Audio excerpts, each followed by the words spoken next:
Okay, we're live. I think. Oh, no, I'm live. Okay, welcome. Let me get my screen set up here. Wait for a couple people to join us. All right, welcome to another edition of SIC Maui Talk Stories with your host Seychelle. And we have an interesting, sometimes emotional topic, although we're not going to get too emotional today, but about recovery. And so I've titled this Slowing Down to Speed Up. And I just want to give tips and advice as well as I can for instilling the benefits of recovery and also helping you feel better about whatever recovery process you might be in right now. So we are going to talk about, working smarter, not harder, some of those concepts, when you do have to take time off for injuries. So some day-to-day tips and advice, and also whether or not that those longer term injuries, whether or not those are forced or voluntary, how to benefit from those times, and how the distance makes the heart grow fonder, so they say. And I just want to preface this whole entire talk by saying that I'm going to talk very generalized about injuries. I'm not going to jump specifically into this injury or that injury, except for to tell a bit of my own story and my own experience. I am not a doctor, I'm not a sports therapist, so this is just general training advice that everyone can apply to what it is that they're doing, whether they're currently recovering or not. And I'm not going to give you specific diagnoses or practices for what it is that you're going through, although I do always encourage to reach out and have a private conversation with me about it, because I am really passionate about helping people, and sometimes just having somebody to talk something through or ask a question of is helpful. I do understand that. So I hope that's clear, and then we're just gonna dive in to slowing down to speed up. And what do I mean by that? And you've probably heard that saying before, and why it's so true and why it's so important. So you've also probably heard work smarter, not harder. So progress, no matter what kind of progress, but for this specific progress in terms of, your paddle performance, it's not linear. We're not just going to steadily see improvements from day to day, from week to week, from month to month. We don't just see ourselves getting better and better. It's up and down and all around, and eventually, when we're on the right path, we are making progress, and we can look back and see that, but we don't feel it in real time, and we don't even see it in real time. It's actually when we stop, we slow down, and we look back is when we see the progress. And I don't often encourage looking back, except for this is one of the really good times and reasons to look back, is because that's actually when you're going to see progress, not day to day, right? So it's not a linear process. And in fact, when you're really pushing hard day to day, and we're really training hard day to day, depending on where you are in your training phase or training cycle, you might even be doing what you're meant to be doing and still see a decrease in, say, your speed or your performance. And that's because sometimes you're really pushing yourself to a level of fatigue where you're not getting the most performance, and you will see a decrease from one week to another. And that's not something to get upset about, unless it's from something like overtraining, but again, then it's helpful to see that. So we all, if we're following a program in our training, are going to have lighter days and weeks. Recovery, I call them in my training plans that I write and that I follow. We call it a recovery week or recovery session or recovery days.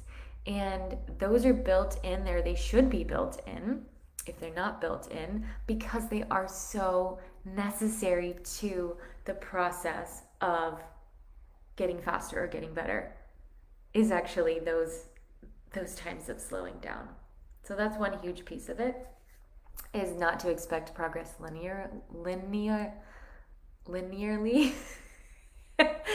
but to know that it's going to be up and down. And actually, um, when you're going to see the most gains on a short term versus a long term, on a short term, when you're going to see the most gains is after those times, those weeks, those days where you have slowed down, where you have done less, where you have had a recovery week, because you're going to be well rested, and that's when you're actually going to see the most improvement. So, or the biggest difference. So that's one just sort of nugget there, about slowing down even when you're not injured, even when you're just following a plan or you have goals and you're going towards them. So another reason that that's really helpful to take some time to slow down is because also on a day-to-day basis or a week-to-week basis, that when we're going slow is when we have the most, when we can do the most work on our technique. And yes, we want to be able to maintain our technique with intensity. When we do start to push it, we would be, in an ideal world, we could maintain our perfect technique and put that to the most intensity. And that's just not reality most of the time. Oftentimes we push really hard in things, especially in those early stages, or especially if I'm trying to work on something in my technique, I start pushing hard. And when I say I, I'm talking about the generalized I or we or you. We start to lose the technique. We start to fall apart a little bit. And so it's only really when that part, that aspect of our paddling, of our technique, becomes so second nature that we no longer have to think about it. The body just does it without me thinking about it, and we can get to that in our training, after long periods of time and really doing lots of drills and really dialing things in to get to the point where I just feel it and I don't think about it. Yes, then I can maintain my technique with intensity, but that takes time. And if I'm trying to change anything, if I'm trying to improve anything, if I'm trying to really dial in anything in my technique, I have to slow it down. Have to slow it down and take time to just work on that. And that is, again, in general, whether you're injured or not, and especially if you're coming from an injury that's caused by a dysfunction or imbalance in your movement patterns that needs to be corrected in your technique so that you can then get better or faster, right? And that's what's key a lot of times with paddlers in any like repetitive movement, repetitive stress exercise, that if there's a dysfunction, if there's an imbalance over time, it can cause injuries and overuse injuries, chronic injuries, and traumatic ones that all of a sudden it just, I was good and then I wasn't anymore. But often when we have an injury, like that area of our body wasn't happy for a while and it was talking to us for a while, and we didn't listen, or we didn't change, or we didn't slow down, and we didn't fix what needed to be fixed or alter what needed to be adjusted in our stroke, in the way that our body was moving. And then when we are injured, that really needs to happen. And I cannot alter the way that I'm paddling at a high intensity. I cannot alter my stroke at a higher intensity. I have to slow down and take time paddling slow and working just on technique, and to do that. And I'll tell a little bit of my story at the end about my experience with that, the few times that's happened in my career. So I hope that makes sense. So I'm just looking at my notes, making sure that I'm staying on track here. And then especially in the off season, which we've just come into now, the winter for most of us, unless you're in the southern hemisphere, is the off season. And that's the best time to be building your base and doing what you've heard probably said as low and slow workouts. And rather than trying to paddle with intensity, it's like, could I see an improvement maybe in my speed or in my numbers and not increase my intensity because I've become more efficient, more effective. I'm breathing in a different way. My technique has changed, right? So how can I improve my speed without increasing my intensity? When I can do that and when I can build a base of aerobic endurance and capacity at a low or slow level, that's what I then build speed and intensity on top of, and it actually works out better in the long run, and I see more improvement and more gains when I'm working to add speed, skills, acceleration, power on top of a healthy base that took me a lot of time going slow to build. That makes sense. And there's different variations of slow here. And this variation of slow would be, of course, not like it's paddling slower, but it's not like it's not. How am I trying to say this here, right? Like I hope you understand. And this is when it's easier for it to be like I can actually see you and you're nodding, so you know what I'm saying, versus I'm just talking to myself here and people are watching. But there's different levels that I mean when I say slow. So I hope for each one you kind of understand what that means. So that's kind of about like working smarter, not harder, and you know, day to day when you're not injured, how taking time to go slow is going to be able to help you. And then let's talk a little bit about taking time when you have to, when you're forced to, or voluntarily, you take time off for injuries. I had a lot of people reach out, actually not a lot, but I had a few of you reach out and ask questions about specific injuries. And as I said in the beginning, I'm not going to dive into specifics of injuries today. But I did get your questions, so thank you for sending them. Injuries teach us, right? They're not, I would say, like the best opportunity or like the best way to experience growth. Of course, we would love to be able to have and experience opportunities for growth without enduring pain of injuries.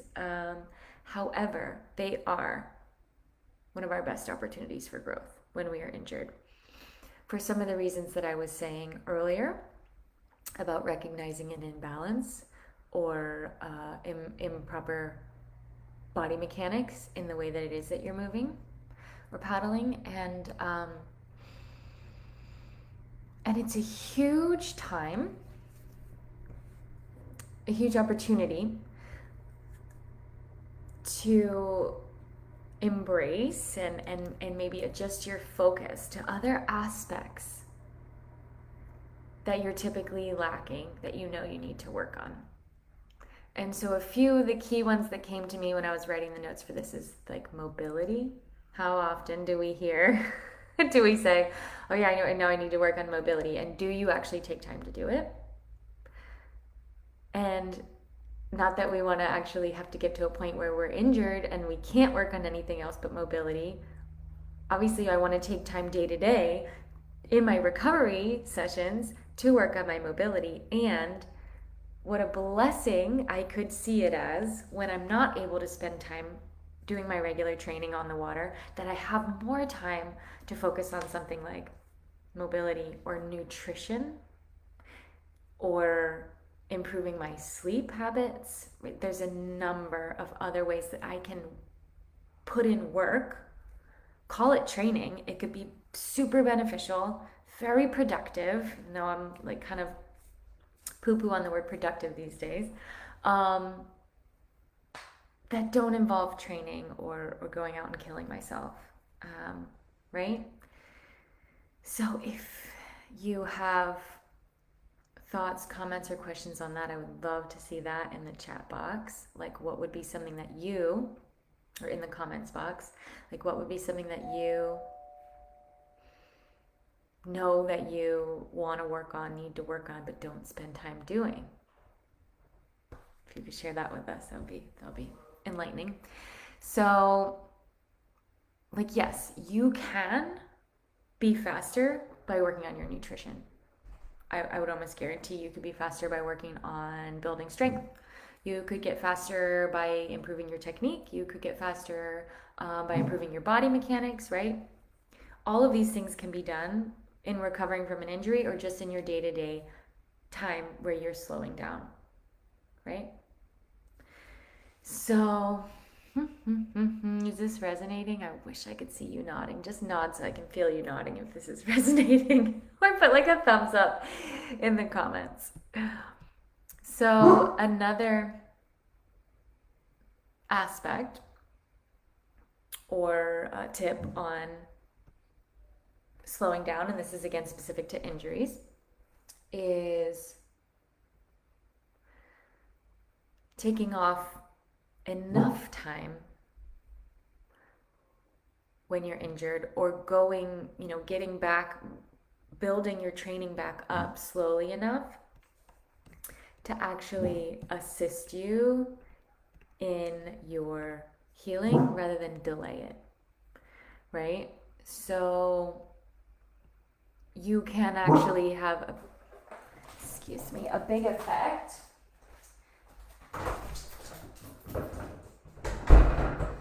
I had to let my dog out. I got some roofers here. You can actually have a big effect on your time it takes to heal, or whether or not you ever heal at all, on how you initially, this helps the most initially and immediately, how you approach your time off, your time in recovery, and your time where you're slowly building back or building up. And so a little bit of my experience in that, I'll dive into one piece of my story. I'm going to tell you another piece of it later. But I have, for example, when I first started paddling, and I was so ambitious, I was so hungry, and I was so young and naive, or not intelligent about getting injured. I got injured pretty quickly when I really started increasing the amount of miles that I was paddling, and building my base in paddling, but doing it at the highest intensity that I could every time I went out and paddled. And I got an overuse injury in my, it was also an issue with my technique, which I had to then address in my technique. But I got an injury in my hip, and I ignored it. And I just pushed and I pushed and I pushed and I pushed until I couldn't walk. And finally, I had to go see a lot of people about it. I had to do, long story short, I'm still dealing with this hip injury. Like, I still have things that quite often inhibit me with this hip from this injury that I just ignored and tried to push through. Versus, fast forward like 8 years, 2019, and was that 8 years? No, it was fast forward like 5 years. Anyways, fast forward like 5 years, in 2019, when I injured my neck, and it was like this really traumatic injury, and I had to stop everything because of the amount of pain that I was in for a while, and then go through a very extensive recovery process, which I'll tell you a little bit more about. Versus my neck injury, where I stopped and I immediately did everything that I possibly could, focusing on the healing and the recovery of that, and really made sure that I was so conscious about how I was pushing myself, to get back in the right way, not pushing myself to do anything faster, or feeling like I should be doing things faster, or being impatient, right? And long story short, my neck injury really hardly doesn't bother me at all anymore. unless I do something that sort of triggers it again. But it's I feel it's healed. So that's the difference in how I approached like trying to handle those injuries versus ignoring it and trying to just push through it versus like, no, I'm really going to slow down. I'm actually going to stop, and then I'm going to really slowly get back. And that's something that's not going to bother me for the rest of my life versus I have this hip thing that's probably going to bother me for the rest of my life, right? Does that make sense? Can you guys resonate with that? So yeah, and I think I said this earlier, but I have it in my notes here now. Like, often when something is injured, things haven't been happy in that part of our body for a while. It's been talking to us, and then the injury is sort of the like, okay, you're not listening. Well, I'm going to make you listen. And so we can use that as, again, a way to know ourselves more deeply, to find imbalances, improve our body mechanics, et cetera, et cetera. So another piece of this that I hope this was really, really helpful for me when this was, I believe, I've had conversations with several of my athletes about it, but I remember having a conversation with my coach at the time, Larry Kane, about it, and it was like, I was getting frustrated because I was off the water again for another injury again, and I was just frustrated with constantly being injured. Part of the story I'll get to. And having to constantly be off the water. And one of the things he said to me that was so helpful, and I hope you find it just as helpful, is like, being off the water really helps us appreciate it. When we're able to get back on the water, it helps us feel like fresh, like drive and motivation and appreciation for being able to train. And because when you push hard, when you're somebody who trains hard, and you're like, this is what I have to do, this is what I should do, and this is what, you really drive yourself. It's easy to get overworked. It's easy to get burnt out. And please don't injure yourself repetitively so that you don't get burnt out. There are better ways. But if you are injured, just think about how happy, how much appreciation, how much joy, how much you're going to be reminded how much you love what you do when you're able to get back to it. And with that energy and revival, how much that energy and revival is going to go into your training and translate in a positive way, right? So, and that's kind of the like, distance makes the heart grow fonder piece, which is true for so many ways in life.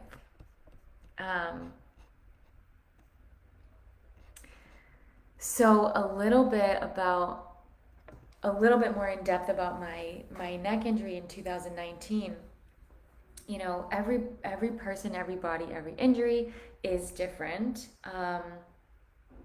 And like I've said a couple times already, like, it was something that my body had been speaking to me for a long time. That part of my journey where I was like frustrated because I kept getting injured, that was the part that was leading up to this major injury where I actually had to stop. And I wouldn't have had it any other way because I learned so much in that time that I had to heal from the neck injury. But in hindsight, I could have prevented it, right? I had, I think, 2 months off the water, and instead of paddling, I was riding a stationary bike. So I'm always of the mindset that there's something you can be doing, right? For me, mobility's always been a part of my practice. Nutrition's always been a part of my practice, right? But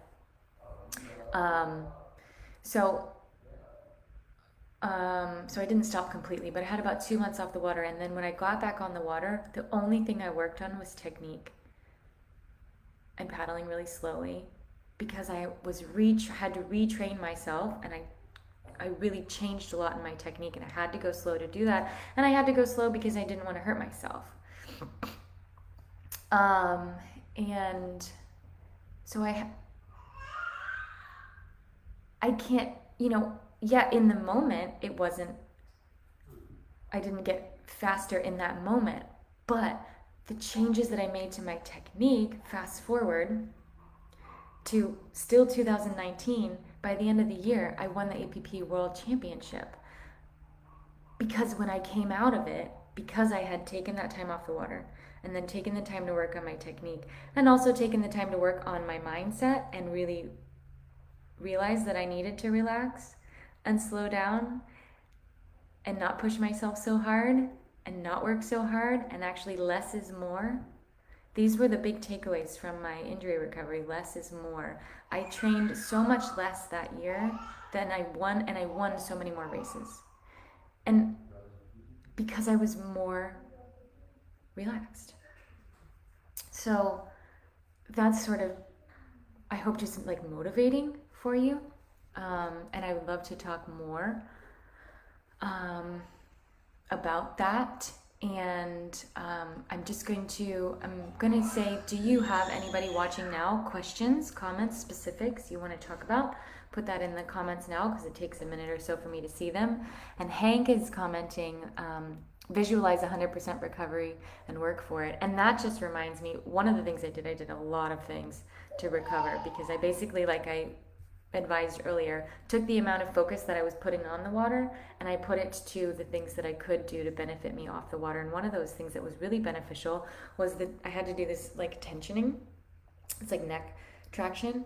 And when I was doing that, I would meditate and I would visualize healing. I would visualize 100%, like he's saying here, my healing and my recovery. And that was a huge part of it. I very much believe in physically, what do I need to do to recover, body mechanics, technique, yada yada, and metaphysically, what do I need to do to relax, to believe, to visualize in my healing and in my growth, if that makes sense. So I always approach things from physical and metaphysical, and I spoke a lot about the physical today, but the metaphysical is a huge piece of it, that we need to be in balance. And it's a big piece of what I help coach, with the athletes that I'm working with now, with the women that I'm working with now, is how to approach things in that much more balanced way, the physical training and the metaphysical aspects of my health. So let's see if there's any questions. Yes, Hank, less is more. Thank you. So besides the specific questions that I got about, like, shoulder surgery and chest surgery, I got one question about, does using a bigger paddle make you faster? And so I'll answer that. And the question is, not necessarily, and usually not. In my experience, it depends on your stroke, your technique, your body, and your, like, some of us are more like stronger and have a slower, more powerful stroke rate, and some of us paddle better with a faster, higher cadence, lighter stroke. And that would means using a smaller paddle would actually make you faster than a bigger one. So it depends on you, and I can't answer that question for everyone, but typically, no, a bigger paddle does not make you faster. Okay, cool. So I do have a drill video series coming out in the next few weeks, so stay tuned for that. I'm doing a lot more email marketing and not as much on my Instagram these days. So if you want to make sure that you're getting notified of everything, definitely join my mailing list. My website is SUP.com. You can join it there and get notified of everything. And I probably have like 2 more coaching spaces open for the whole like winter, spring. So if you're thinking about coaching, I would just love to hear from you. Reach out. We can chat about things. Thanks so much for being here. Thanks so much, SIC, for hosting this and having us. And I hope this is really helpful. And I will see you guys again in a couple weeks for the next one. Have a wonderful rest of your day, morning, evening, wherever you are.